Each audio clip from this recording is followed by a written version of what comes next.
Job లేక ఇబ్బంది పడుతున్నారా? అయితే మెడికల్ కోడింగ్ మీకు మంచి ఆప్షన్. వెంటనే కాల్ చేసి కోర్సులో జాయిన్ అవ్వండి. Hi viewers, India's largest digital media network Suman టీవీకి స్వాగతం. ప్రస్తుతం మనతో ఉన్నారు motivational speaker and emotional wellness coach హరిత. నమస్తే హరిత. నమస్తే రాధా. అమ్మాయిలు అబ్బాయిలు ఒక ఏజ్ వచ్చాక ప్రేమించుకోవడం అనేది సహజం.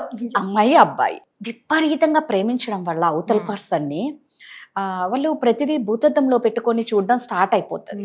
అంటే వాళ్ళు ఇది చేస్తే బాగుంటది, నన్ను ఇంకా దగ్గరికి తీసుకుంటే బాగుంటది, నేను అడక్క ముందే వాళ్ళు నాకు తెచ్చియాలి, నేను అడక్క ముందే వాళ్ళు నన్ను చూడాలి, నేను పిలవక ముందే నేను వస్తానని అవతల పర్సన్ చెప్పాలి, లేదా నేను ఇంత సఫర్ అవుతున్నా ఒక మెసేజ్ లేదు, ఒక కాల్ లేదు, వాళ్ళ ఇంట్లో ఆ పర్సన్ హాయిగా పడుకున్నారు. అది అమ్మాయి కానీ అబ్బాయి, అంటే వాళ్ళు ఎమోషనల్ గా చాలా ఫీల్ అవుతూ, అది హెల్త్ కూడా మంచిది కాదు, ఇంట్లో వాళ్ళ మీద ఆ ఎఫెక్ట్ బాగా చూపిస్తుంది. వీళ్ళు అప్సెట్ అయ్యారు అంటే ఇంట్లో వాళ్ళ మీద కోపం ఉంటుంది. వాళ్ళు హ్యాపీగా ఉన్నారంటే మాత్రం వీళ్ళు ఎలా ఉన్నా కూడా వీళ్ళతో హుషారు కుట్టరు. వాళ్ళిద్దరి దగ్గర ఏదైనా డిస్టర్బెన్స్ వచ్చిందంటే వీళ్ళ మీద ఉంటుంది. ఇది ఎంతవరకు కరెక్ట్ కాదని నా ఫీలింగ్. వాళ్ళు మారాలి అంటే ఎలా? నువ్వు ఒక ఎమోషనల్ వెల్నెస్ కోచ్ కాబట్టి ఇవన్నీ అగ్ని పరీక్ష లాంటివి. అదే నాకు సెంటెన్స్ గుర్తొస్తుంది రాదా, లవ్ ఈజ్ బ్లైండ్ అంటే. లవ్ ఈజ్ బ్లైండ్ అంటారా అంటే దాంట్లో ఏ రూల్స్ లేవు. నువ్వు ఎలా ఫీల్ అయితే అదే కరెక్ట్ నీకు. No rules. వాళ్ళు ఎలా ఫీల్ అవుతారు, ఆ లవ్ అనే ఎమోషన్ ని వాళ్ళు తీసుకున్న తర్వాత లోపల ఎలాంటి కాక్ అండ్ బుల్ స్టోరీస్ చేసుకుని ఎగ్జైట్మెంట్ వైపు వెళ్తారా, ఓవర్ అటాచ్మెంట్ వెళ్ళి వాళ్ళని సఫకేట్ చేస్తారా, లేకపోతే టూ మచ్ ఆఫ్ డిపెండెన్సీ వల్ల వాళ్ళు సఫర్ అయ్యి చుట్టుపక్కల వాళ్ళని కూడా అందులోకి లాగుతారా. This is their own thing. ఎవరికి వాళ్ళు అలా వాళ్ళ లవ్ అనే ఎమోషన్ ఎలా హ్యాండిల్ చేస్తారన్నది మనకు తెలియదు. ఇప్పుడు సపోజ్ ఓ ర్యాండమ్ అబ్బాయి ఉన్నాడు, వాడు అమ్మాయిని చాలా ఇష్టపడ్డాడు, ఇద్దరు డీప్ లవ్ బోలని సార్లు. వాళ్ళు ఏమనుకుంటారు, మనకి లవ్ నెక్స్ట్ సెక్స్ లో పార్టిసిపేట్ చేస్తే అబ్బా వీళ్ళిద్దరు నేను ఇప్పుడు నిన్ను కంప్లీట్ బ్లైండ్ ట్రస్ట్ చేస్తున్నా అన్నది జనరల్ ఉంటుంది. నువ్వు అన్నిసార్లు ఒకరికొకరు కలిసి ఇంత ఫ్రెండ్షిప్ లోకి వెళ్ళి ఇంత కళ్ళు మూసుకొని నమ్ముకున్నాము ఒకరినొకరు, ఈ అమ్మాయిని కొట్టడం నా హక్కు అంటాడు. అర్జున్ రెడ్డి మూవీలో చూపించింది అది కదా. ఇప్పుడు ఈ అమ్మాయిని నేను కొడతాను, అది కూడా ప్రేమే అంటాడు వాడు. అది అమ్మాయి యాక్సెప్ట్ చేయదుగా, బికాస్ ఇన్ హర్ డెఫినేషన్ తన లవ్ లాంగ్వేజ్ లో హిట్టింగ్ ఈజ్ నాట్ లవ్. కొట్టడం అంటే లవ్ కాదు తన దృష్టిలోని, కానీ నీ దృష్టిలో కొట్టడం అంటే కూడా ప్రేమే. ఎందుకంటే నాకు అంటే అది ఇష్టం, నువ్వు ఎక్కడ పోవానో నమ్మకమో వాట్ ఎవర్. నెక్స్ట్ టైం వెళ్ళేసరికి ఆ పిల్లకి పెళ్ళి అయిపోద్దయ్యా. అవును, yes or no. This is the love language. మనకు 5 types ఆఫ్ లవ్ లాంగ్వేజెస్ ఉంటాయి రాధా. అది please I recommend viewers to read that book. అది ఓన్లీ 5 types లో నేను చెప్తే అయిపోదు. కొంతమందికి లెటర్స్ రాసి చెప్తే ఇష్టం, కొంతమందికి ఫ్లవర్స్ ఇచ్చి ప్రపోజ్ చేస్తే ఇష్టం, కొంతమందికి you are doing a good job అని ఇలా ప్యాట్ చేస్తే ఇష్టం, ఒక అప్రిసియేషన్ ఇస్తే చాలు వాళ్ళకి. అలా డిఫరెంట్ లవ్ లాంగ్వేజెస్ ఉంటాయి. ఒక్కొక్క మనిషికి ఒక్కో లాంగ్వేజ్ ఉంటుంది. నీ లాంగ్వేజ్ ఏంటో నాకు అర్థమై, నా లాంగ్వేజ్ ఏంటో నీకు అర్థమై, ఒక చోటికి మనం వెళ్లే లోపల ఈ టీనేజ్ దాటేస్తుంటారు. ఈ టీనేజ్ లో వాళ్ళకు వచ్చే హార్మోన్స్ అంతా కూడా రియల్ లవ్ చాలా రేర్ గా పుడుతుంది. It's like an experiment phase. They will check their bodies. వాళ్ళ బాడీలో జరుగుతున్న హార్మోనల్ చేంజెస్ ని, ఎవరితోని నేను మేటింగ్ చేస్తే నాకు కావాలి అన్న బాడీలో హార్మోన్స్ రిలీజ్ అవుతుంటాయి. Opposite sexes attract. ఆబ్వియస్లీ వాళ్ళు గో త్రూ అయ్యేదే ఆ ఏజ్, టీనేజ్ అంటేనే అది, విచ్ ఈజ్ నాట్ రాంగ్. కానీ మన బ్రెయిన్ ఒక బ్యూటిఫుల్ పార్ట్ ఉంటుంది రాదా, నాకు భలే ఇష్టం అది, ప్రీ ఫ్రాంటల్ కార్టెక్స్ అంటాం. దానిలో చిన్నప్పటి నుంచి తల్లిదండ్రులు వేసే వాల్యూ సిస్టమ్ ఉంటుంది. మనకి టీచర్స్ ఉంటారు, టీచర్స్ నేర్పించిన వాల్యూ సిస్టమ్ ఉంటుంది. మన ప్రిన్సిపల్స్ ఉంటారు, వాళ్ళు ఇలా చేయకూడదు అలా చేయకూడదు అని చెప్పిన నీతి వాక్యాలు ఉంటాయి. మనం బుక్స్లో చదివితే ఆ గుడ్ ఇన్ఫర్మేషన్ అంతా అక్కడ ఉంటుంది.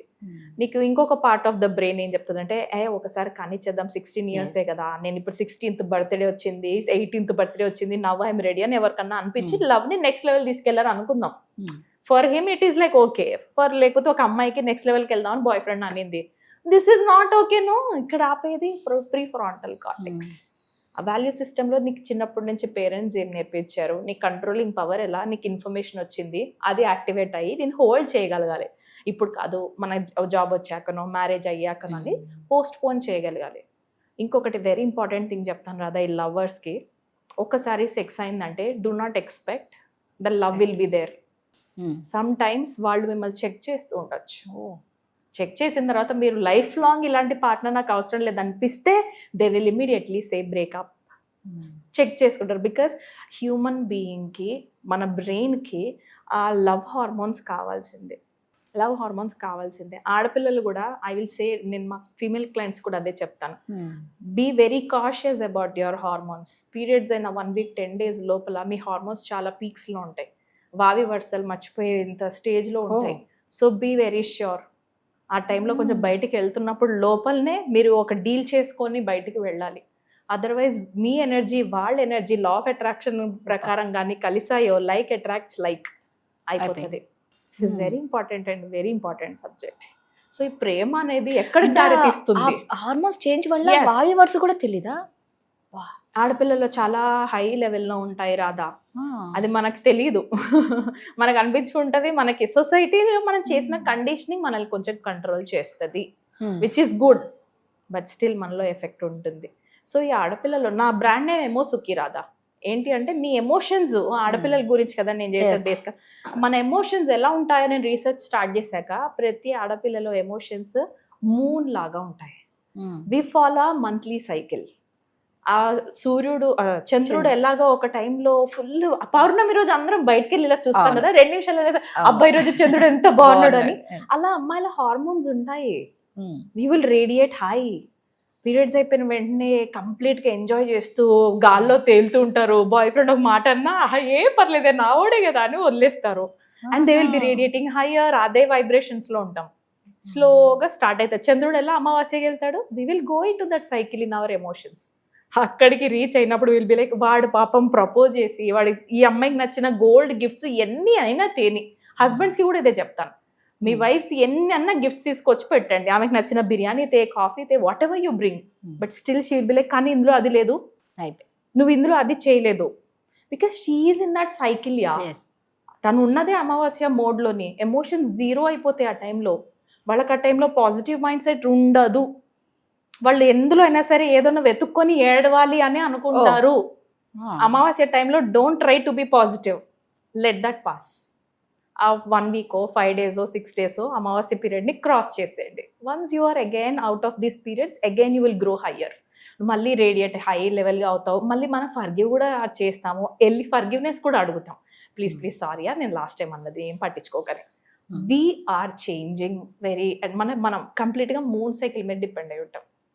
Coming to the boys Radha, వాళ్ళు they follow the sun cycle. వాళ్ళు 24-hour clock సైకిల్లో ఉంటాయి వాళ్ళ హార్మోన్స్. మార్నింగ్లో వాళ్ళ టెస్టోస్టెరాన్ లెవెల్స్ ఒకలా ఉంటాయి, నైట్ పడుకునేసరికి వాళ్ళది ఒకలా ఉంటాయి. వాళ్ళలో ఉన్న సెక్స్ హార్మోన్స్ డిఫరెంట్. వాళ్ళు నైట్ నిద్రపోయేటప్పుడు అన్నీ వదిలేస్తారు, పడుకుంటారు, గేమ్ కథం దుకాన్ బద్. మనం అలా ఉండదు. మనకి 1 week 10 days పడుతుంది. ఈ రోజు అబ్బా నాకు ఎంత బ్యూటిఫుల్ పేరెంట్స్ దొరికారు తెలుసా రాధా అంటాను. కరెక్ట్గా 10 days తర్వాత నువ్వు నాతో మాట్లాడుతూ ఉంటే ఐ విల్ బి సేయింగ్, మా పేరెంట్స్ అంత వర్స్ట్ ఫెలోస్ లేరు రాధా అన్న అనొచ్చు. This is the moon cycle. You will go through different phases. ఆ టైంలో కొంచెం పాస్ చేయండి. అదే రియల్ పర్సన్ కాదు అమ్మాయిలు. ఆ టైంలో కొంచెం అమ్మాయికి స్పేస్ ఇవ్వండి. అర్థమవుతుందా? కొంచెం అమ్మాయిలను మనం అర్థం చేసుకోవాలి రాధా. వాళ్ళని అర్థం చేసుకోకుండా, మొన్న నువ్వే కదా అన్నది మాట్లాడొద్దని అంటారు, ఇప్పుడు వచ్చేసరికి వీళ్ళే మాట్లాడు అని అంటుంటారు. అది కరెక్టా ఇది కరెక్టా, నువ్వు ముందు నువ్వే స్టేబుల్ అయి నా దగ్గర మాట్లాడు అంటారు అమ్మాయిని జనరల్గా. This is their emotional cycle. So అంటే అమ్మాయిలు చంద్రుడు లాంటి వాళ్ళు, అబ్బాయిలు సూర్యుడు లాంటి వాళ్ళు. సో అది ఒకరినొకళ్ళు అర్థం చేసుకుంటే completely different. They are completely different. So అందుకే ఒక అమ్మాయి లవ్ లో మునిగినప్పుడు హైగా రేడియేట్ అయ్యి ఎనర్జెటిక్ గా చుట్టుపక్కల వాళ్ళు చంపేసి లేదు, ఆ ఫేజ్ లో దాటి అమావాస్య ఫేజ్ లోకి వెళ్ళగానే కంట్రోల్ చేసి సల్కింగ్, కంప్లైనింగ్, నిన్ను నన్ను వదిలేస్తాను, నన్ను నువ్వు వదిలే అని అంటున్నా, బోత్ ఆర్ హర్. రెండిటిని యాక్సెప్ట్ చేయండి. ఒకటే నేను కావాలి అమ్మాయిలో, నాకు ఇది వద్దు అని రిజెక్ట్ చేయొద్దు. ఆ 1 week 10 days ఆ అమ్మాయికి కావాల్సిన సపోర్ట్, ఎమోషనల్ సపోర్ట్ ఇవ్వండి. That I am there with you. Thank you. Thank you.